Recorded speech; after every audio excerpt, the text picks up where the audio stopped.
Hi, everyone. It says connecting for a really long time. And so I feel like I'm just staring into space and not sure if people are here. So if you're waiting for me to start, it's because I'm waiting for it to say live, and it's live now. Happy Tuesday morning. I had some thoughts running around in my head and wanted to talk to you about a loved one of mine that some time ago got scammed out of a significant amount of money. And in examining how this person got scammed, one of the things that the people did is they convinced him that his bank account was being hacked. There was some kind of phone thing involved. A lot of information was coming at him really fast. And so, what these scammers will do is they will hook into our kind of limbic systems, our fight or flight, our amygdalas that want to react to some immediate persistent threat that is happening right now. And unfortunately, this person lost a significant amount of money before their spouse came home, saw what was happening, and was like, this doesn't make any sense. But what the scammers had done is hijacked this person's ability to think critically of, wait a minute, this doesn't sound right to me. And so, as we have been, my husband and I have been talking to members of our family about how to avoid this happening in the future. One of the things that we have been telling them and ourselves is be suspicious, extremely suspicious of anyone who wants you to do something really quickly. If someone is asking you to make a really quick snap decision to act really fast, run the other way, check it out. There's all other kind of nuts and bolts things you can do to avoid being scammed, but that's kind of one of those psychological things, right? And it's really hard to be reflective about that. Um, but the idea behind that is to not let yourself get hijacked and to move back into your kind of rational brain to say, wait a minute, I'm going to stop. There's a phrase, fast is slow, slow is fast. And the idea behind that is when we need to move quickly, it's sometimes a sign to move even more slowly and deliberately so we don't make careless mistakes, right? This person moved really quickly because he thought that he was going to lose a bunch of money in his bank and all of this stuff. And he ended up losing a lot more. It took a whole lot of time. And if he was able to move slow, it would have been faster in the long run.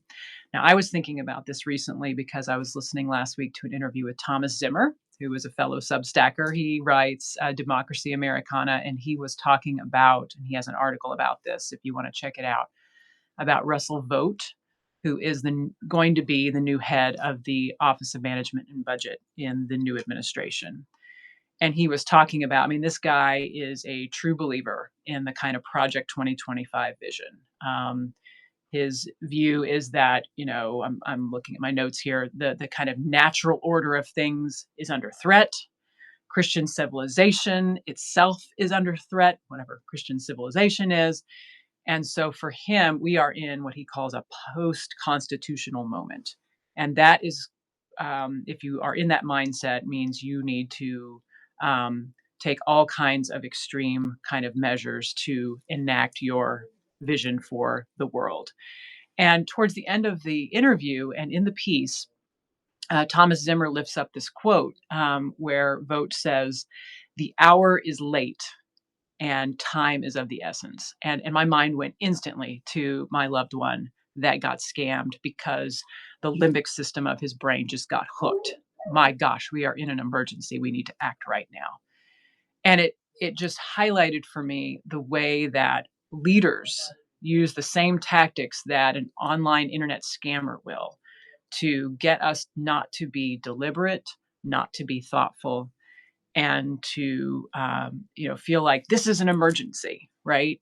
This works on the societal level as well as the individual level. And so as I think about what it means to be purposeful in this time, one of the things that we are all going to have to help one another do is not get hooked in to this sense of emergency.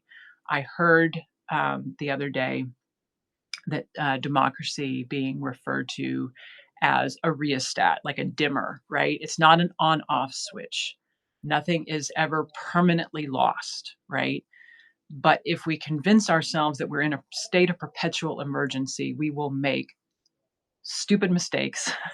We will sign on to all kinds of awful things that are contrary to our values. You all may know that wonderful quote from Voltaire, who said, "Anyone who can make you believe absurdities can make you commit atrocities." Those atrocities are a lot easier to commit if we also feel like we are in an immediate state of threat. And it's not easy to get ourselves out of that sense of the amygdala kind of taking over and in that fight or flight mode. Sometimes the best we can do is notice when it's done. Oops, I got hooked. And what made me get hooked? How did that happen? How can I maybe keep that from happening in the future? And over time, we can shorten that space between that stimulus that hooks us and a more thoughtful response. And we have got to do that for one another.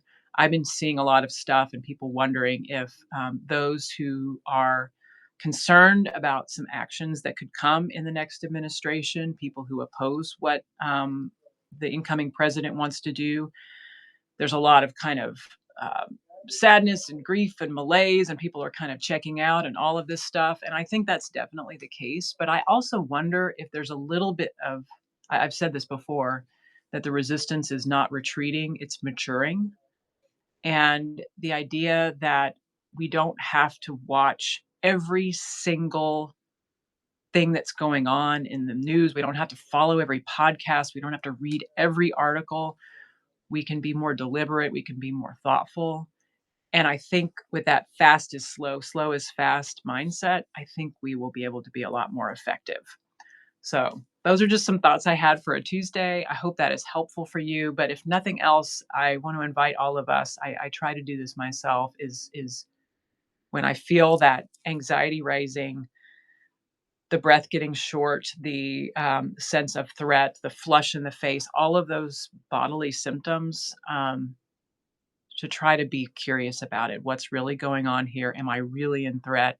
And how can I be more deliberate and purposeful with it? Hope that helps. Would love to hear your thoughts. Thanks for tuning in.